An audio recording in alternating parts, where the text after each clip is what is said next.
बिस्मिल्लाहिर्रहमानिर्रहीम। अस्सलाम वालेकुम। बाबा फूड 786 में खुशामदीद। आज मैं फिर हाजिर हुई हूँ एक नई रेसिपी के साथ, ब्रेड क्रम्स की रेसिपी के साथ। ब्रेड क्रम्स जो हम लोग मुख्तलिफ़ किस्म की रेसिपीज़ में यूज़ करते हैं, स्पेशली हम लोगों को जब आलू की टिक्कियाँ बनानी होती हैं या और कोई कबाब वगैरह जिनके ऊपर हमने उनको लगाना होता है, तो हमें इसकी ज़रूरत पेश आती है।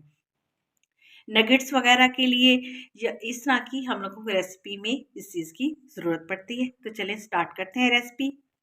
सबसे पहले हमने इसके कॉर्नर्स को हमने तेज़ कटर के साथ काट लेना है।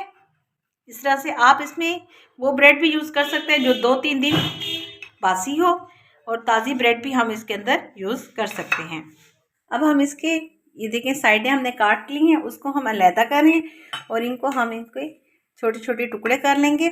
और इसको अब हम ब्लेंडर के अंदर या अगर आपके पास कोई भी पीसने की मशीन है उसके अंदर आप आराम से पीस सकते हैं।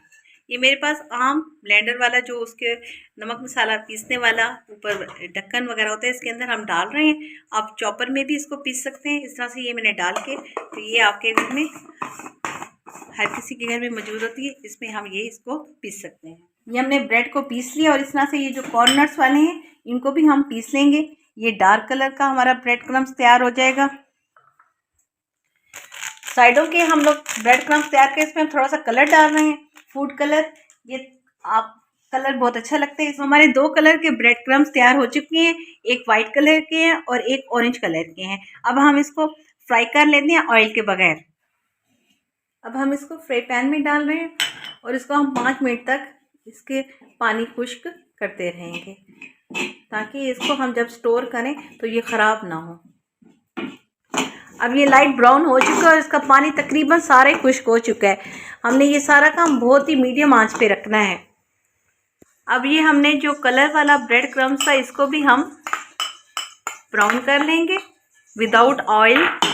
इसको भी हमने मीडियम आंच पे इस तरह से लाइट ब्राउन कर लेना है। और इस दौरान आंच आपने मीडियम ही रखनी है, तेज़ नहीं करनी, ये नहीं तो फ़ौरन ही जल जाएगी। माशाल्लाह ये भी हमारा ब्राउन हो चुका है और इसका पानी भी बिल्कुल खुश्क हो चुका है। अब ये स्टोर करने के लिए तैयार है। आप इसे 1 महीने तक स्टोर कर सकते हैं। ये देखें माशाल्लाह, इसको किसी भी एयर टाइट बॉक्स के अंदर आप स्टोर कर लें और फिर इसको नगेट्स के ऊपर, कबाबों के ऊपर या कटलेट्स के ऊपर आप आसानी से यूज़ कर सकते हैं। अगर आपको रेसिपी पसंद आए तो इसे ज़्यादा से ज़्यादा लाइक कीजिएगा, शेयर कीजिएगा, कमेंट में कीमती राय का इज़हार कीजिएगा। माशाल्लाह बहुत ही क्रिस्पी किस्म के ब्रेड क्रम्स तैयार हो चुके हैं। इसके साथ ही मुझे इजाज़त दीजिए बाबा फूड 786 को। फिर इंशाल्लाह फिर मिलेंगे किसी नई रेसिपी के साथ। तब तक के लिए अल्लाह हाफ़िज़।